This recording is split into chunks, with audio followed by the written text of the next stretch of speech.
ये पूरी पार्टी बौखला चुकी है। इसमें पार्टी में कोई सिद्धांत नहीं बचे हैं। और वो प्रधानमंत्री भी बनना चाहेंगे। नहीं, देखिए वो तो क्या है कि अब एक पत्रकारिता वार्ता चल रही थी और कुछ बातें मजाकिया लहजे में कही जाती हैं। वो हाथी वाले कहते हैं अब हाथी वाले नहीं, अब तुम हाथ में हैं, अब कोई अलग नहीं है। और जब हाथ होता है तो सारी पांचों उंगलियां अलग अलग हैं, लेकिन एक भी उंगली के बिना काम नहीं चलता। तो मीन्स कि हम लोग पार्टी का अभिन्न अंग हैं और हम लोग मिलकर काम कर रहे हैं। और रही बात कि मंत्री कौन बनना चाहता है कौन नहीं बनना चाहता, तो निश्चित तौर पे जिस आदमी ने कुर्ता पजामा पहना है, जो राजनीति में आ जाए और वो जो सेवा भाव रखता है, तो उसको बड़ा से बड़ा पद मिलना चाहिए। हाँ, अलग परिस्थितियां हैं, कोई पंच सरपंच तक पहुंच पाता है, कोई विधायक तक पहुंच पाता है, कोई मंत्री बनता है, मुख्यमंत्री को प्रधानमंत्री। मैं वादा करता हूं योजनाएं जो आ चुकी हैं और जो आने वाली हैं, आप 10 साल के अंदर देखेंगे ये अलवर और भरतपुर पूरी मेवात के अंदर सबसे अच्छा जो विधानसभा जो होगी वो नगर होगी। मैं हूं जहीर खान और आप देख रहे हैं DTV न्यूज।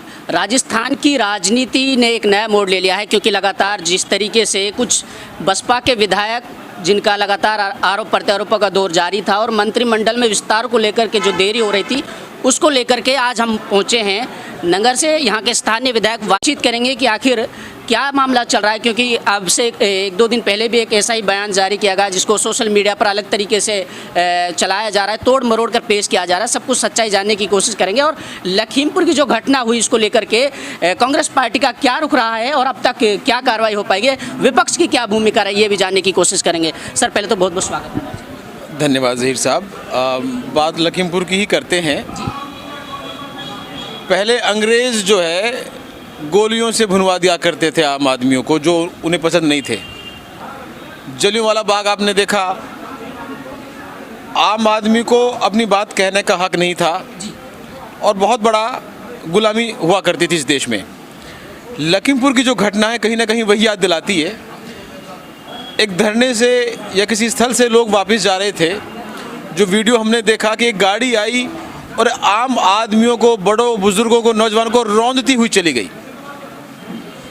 निश्चित तौर पे वो गाड़ी कोई ब्रेक फेल होकर नहीं आई थी, वो जानबूझ के उन लोगों पे चढ़ी उनको मारने की नीयत से। और वो गाड़ी थी हिंदुस्तान के गृह राज्य मंत्री के बेटे की। करीब 5-6 किसान जो उन कानूनों के विरोध में अपना प्रदर्शन करना चाहते थे, उनको मार दिया गया। क्योंकि सरकार पिछले 1 साल से आम आदमी की आवाज़ को दबा तो नहीं पा रही, तो उन्होंने अब इस तरीके से डराना चालू किया है। पहले उन्हें आतंकवादी कहा, खालिस्तानी कहा, और जब उनके हौसले नहीं तोड़ पाए तो इस तरीके से उन्हें डरने का काम कर रही है। और सबसे शर्मनाक बात है, हमारे देश का प्रधानमंत्री जो कभी कभी क्रिकेटरों, हॉकी खिलाड़ियों के लिए और उन चीज़ों के लिए, हालांकि करना चाहिए, उनको चोट लगने पे ट्वीट करता है, उसको दुख जाहिर करता है, और 10 लोग मर गए, उन्होंने आज तक एक शब्द इस पे नहीं बोला। इससे बड़ी मैं तो कहता हूं कि कायर प्रधानमंत्री इस देश में आज तक नहीं हुआ, जो अपनी गलतियों को फेस ना कर पाए। तो बहुत शर्मनाक बात है। पूरी कांग्रेस पार्टी और पूरे देश का बच्चा, किसान, आम आदमी, सब को दुख है उन शरीफ आदमियों का जिनको उन्होंने गाड़ी से कुचल के मार डाला। और जिस देश का गृह मंत्री तड़ी पार हो, जिस देश का गृह राज्य मंत्री पहले हिस्ट्री शीटर रहा, आज भी मुकदमे चल रहे हैं। तो मिश्रा जी ने कुछ दिन पहले एक तरीके का बयान जारी किया कि हम इनको अकल सिखा देंगे, इनको सब। ये पूरी पार्टी बौखला चुकी है। इसमें पार्टी में कोई सिद्धांत नहीं बचे हैं। ये वो बीजेपी नहीं रही जिसे अटल बिहारी वाजपेयी जैसे नेताओं ने संजोया था या देश में लेकर आए थे। खट्टर जी कैसे बयान जाहिर करते हैं, लट उठा लो, उसका वो जो मंत्री हैं अजय मिश्रा, वो भी ऐसे बयान जारी करते हैं। तो निश्चित तौर नहीं, एटलीस्ट उनकी राजनीति में इतना गिरापन तो नहीं था, अपने सिद्धांत थे। लेकिन इस तरीके का जो एक तानाशाही जो रवैया चल रहा है, वो तो कम से कम नहीं था। राजनीति में हमारे विचार अलग हो सकते हैं, लेकिन हम दूसरे को आवाज़ दबाने के लिए जान ले लें, इतना घटियापन पहले, आज से पहले कभी नहीं देखा गया इस देश में। सर, जो घटना हुई पिछले 5 साल में, कांग्रेस पार्टी यूपी में एक्टिव नहीं थी और अमेठी बरेली को छोड़ते हुए इतना जनाधार नहीं था। विपक्ष आरोप लगा रहा है कि कांग्रेस पार्टी ने एक चुनावी मुद्दा बनाया है। देखिए, हम सब लोग, ये देश लोकतांत्रिक देश है। राजनीति के तहत चुनकर हम और सब लोग प्रतिनिधि आते हैं जो इस देश को चलाते हैं।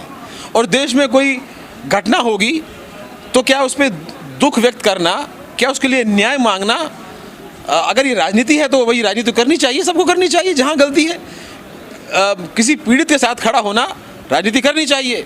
आज अरदास हो रहा था उन परिवारों का जहाँ वो लोग जहाँ के रहने वाले हैं, वहाँ नेता पहुँचे, उनको दुख में शामिल हुए, करनी चाहिए। अब कोई गांव में कोई आदमी मरता है, 100 लोग 200 लोग आते हैं, दुख जाहिर करने आते हैं, तो अब वो राजनीति कहें या उसको मुद्दा कहें, तो मैं नहीं मानता ये कोई उचित है। ये कह के बीजेपी भाग नहीं सकती अपनी जिम्मेदारी से। सर मुझे ऐसा लगता है जैसे सुप्रीम कोर्ट ने जब सख्ती से सख्त लहजे में जब वारंट जारी किए और लोगों को जांच करने का आदेश दिया, तब पुलिस सख्ती से। देखिए, कांग्रेस का पूरा कार्यकर्ता जमीन पर आ चुका है। आदरणीय प्रियंका गांधी जी खुद रात को वहां पहुंचे, जिन्हें रोक लिया गया, और उनके साथ सांसद थे, उनके साथ उन्होंने बदसलूकी भी की। 2 दिन तक बिना किसी कानून के, बिना किसी प्रावधान के उन्हें नज़रबंद रखा गया। पूरे देश से लोग वहां जाने लगे। सुप्रीम कोर्ट ने भी फटकार लगाई। जब उन्हें लगा कि वो इस पाप पे पर्दा नहीं डाल सकते, तो मजबूरी में उन्हें ये फॉर्मेलिटीज़ करी। अभी तक भी उन्होंने, पुलिस जाती है, नोटिस चिपका के आती है, आराम से जो है मौका देती है कि वो आदमी 10 आदमियों का हत्यारा जिस पे इल्ज़ाम हो, वो आराम से हाजिर हो जाए। तो जब कानून व्यवस्था का मंत्री ही देश का वो कह रहा है मेरा बेटा का कोई दोष नहीं है, तो क्या उम्मीद है, आप क्या गुहार में। लेकिन हमें लड़ाई लड़ते रहेंगे। कांग्रेस पार्टी और विपक्ष की सारी पार्टियां इसमें एकजुट हैं। सब लोग पीड़ित परिवारों के साथ हैं, उन किसान भाइयों के साथ हैं, उन सिख भाइयों। कांग्रेस सम्मान को सम्मान के नाम से पुकार रही थी, जो सम्मान जारी किया गया कि सम्मान दिया जा रहा है। बिल्कुल, इतनी बड़ी घटना, 8-10 लोगों को कुचल के आदमी मार डाले और उसको थाने में आने के लिए इंतजार किया जाए 3-3, 4-4 दिन तक, तो निश्चित तौर पे उसमें एक पत्रकार की भी जान गई है। उसके बारे में आप एक जिम्मेदार एक विधायक हैं, एक बहुत दुर्भाग्यपूर्ण बात है। जिस तरह की हमें जानकारी मिल रही है, या जो कुछ सोर्सेज पे आप अनऑथराइज्ड सोर्सेज जो कह रहे हैं कि शायद उस पत्रकार के पास कुछ ऐसे सबूत थे जो शायद ये जो नेताओं के खिलाफ थे, कुछ खुलासे थे, उन्हें दबाने के लिए उनको जो है इन लोगों ने साजिश के तहत मारा है।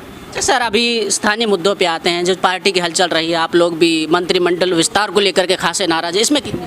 देखिए, नाराज वराज कोई नहीं है। राजस्थान के अंदर 3 साल हो गए अशोक गहलोत जी के नेतृत्व में जो सरकार चल रही है, उसने पूरी कोशिश की कि जनता को राहत मिले। आज ये किताब छपी है, आप देख सकते हैं, इसमें ऐसे ऐतिहासिक काम हैं, आप पढ़ना इसको, जो इस विधानसभा में पिछले 50 साल में नहीं हुए और आने वाले 50 साल में शायद होंगे भी नहीं। तो जनता के लिए जो हमारी जिम्मेदारी है, उसको बखूबी हम भी और आदरणीय मुख्यमंत्री जी भी निभा रहे हैं। हाँ, बात रही विस्तार की, तो अब ये बड़े पार्टी के आला कमान या बड़े नेताओं का काम है कि जब वो उचित समझेंगे तो वो करेंगे, लेकिन इसमें जनता को कहीं कोई नुकसान नहीं है, उनके काम पूरे हो रहे हैं। सर आप हाथी से हाथ का दामन थामा है आपने, उसके बाद में आपने बोला है कि उंगली काटनी पड़ेगी, ये सब क्या था, और वो प्रधानमंत्री भी बनना चाहेंगे? नहीं, देखिए, वो तो क्या है कि अब एक पत्रकारिता वार्ता चल रही थी और कुछ बातें मजाकिया लहजे में कही जाती हैं। वो हाथी वाले कहते हैं, अब हाथी वाले नहीं, अब तुम हाथ में हैं, अब कोई अलग नहीं है।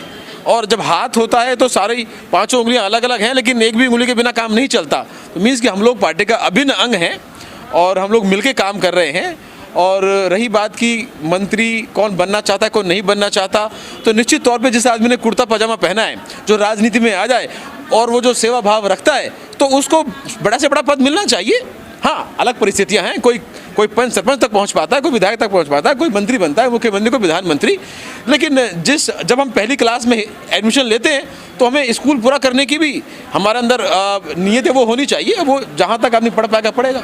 सर नवनियुक्त जो यहाँ के जिला प्रमुख साहब हैं, उन्होंने कुछ इस तरीके के बयान जारी किए कि 12 नंबर जूता निकाल करके मैं काम निकलवाना चाहता हूँ, हक के लिए कि 47 भी चलाना जानता हूँ।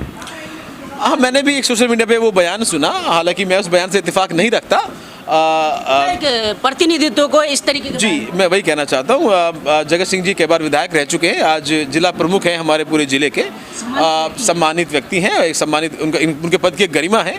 मुझे लगता है कि उन्हें और अच्छे शब्दों का इस्तेमाल करना चाहिए था, अगर वो अपनी बात किसी लहजे में कहना चाहते हो तो। और शायद ऐसी भाषा उनके पद की गरिमा को शोभा शायद नहीं देती। अच्छा सर, 2 अक्टूबर से यात्रा शुरू की गई, जिसके बारे में जिक्र कर रहे थे कैमरा चालू होने से पहले, तो क्या है माइनॉरिटी के लिए या फिर उर्दू के उत्थान के लिए? देखिए, माइनॉरिटी की कुछ डिमांड्स हैं और कुछ समुदाय की डिमांड हैं जो उनसे रिलेटेड हैं। चाहे उसमें एक बहुत बड़ी डिमांड है कि मदरसा पैरा टीचर्स जो हैं वो उनको नियमित किया जाए।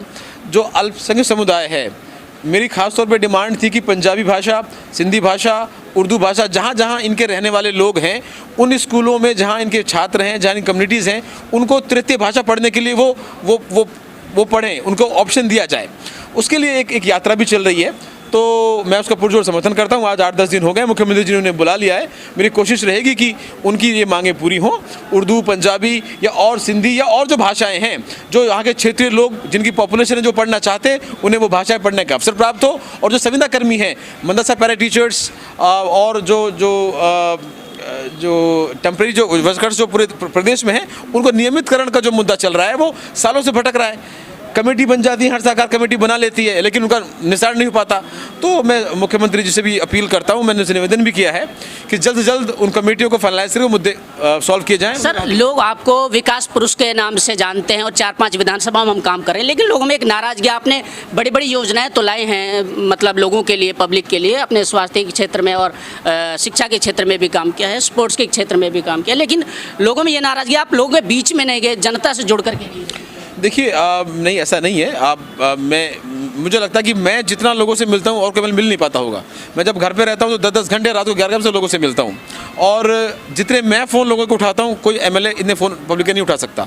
तो ज़रूरी नहीं है कि आप जा के फ़ोटो खिंचा के ही अपना प्रचार करें। आप लोगों में गए, मुझे मेरे पूरे विधानसभा की नस का पता है। हर एक गाँव में जो परेशानी आती है वो मेरे सामने होती है, मैं कोशिश करता हूँ कि उसका निस्तारण किया जाए। और अभी कोविड का काल रहा, इस बीच में धारा 144 लागू रही, भीड़ करना जो है, इकट्ठा करना उचित नहीं था। तो कुछ ऐसे कारण रहे कि ज़्यादा मीटिंगें या रैलियां या बड़ी सभाएं ऐसी नहीं हो पाई जो लोगों को ये लगता है कि जिस तरह पहले राजनीति में हुआ करती थी। तो कहीं कुछ हालात ऐसे रहे, लेकिन ऐसा नहीं है। मैं अपनी पूरी विधानसभा के लिए, लोगों के लिए कोशिश करता हूँ कि उनकी समस्याएँ दूर हों, उनके बीच में रहता हूँ। सर, एक सवाल आपसे जाते जाते, आपसे पहले मैंने एक सवाल किया था, जो यहाँ पे ऑनलाइन ठगी या फिर अपराध जैसी वारदात को अंजाम दिया जाता रहा, इसके पीछे की मुख्य वजह क्या आप ये नहीं मानते कि जो युवा पीढ़ी दलदल में फंसती जा रही है, उनके लिए यहाँ पर कोई सोर्स ना होना, इंडस्ट्रीज एरिया ना? सबसे बड़ी कमी यही है कि ये पिछड़ा क्षेत्र है। अब से पहले यहाँ जॉब क्रिएशन, रोजगार के लिए कोई काम हुआ ही नहीं।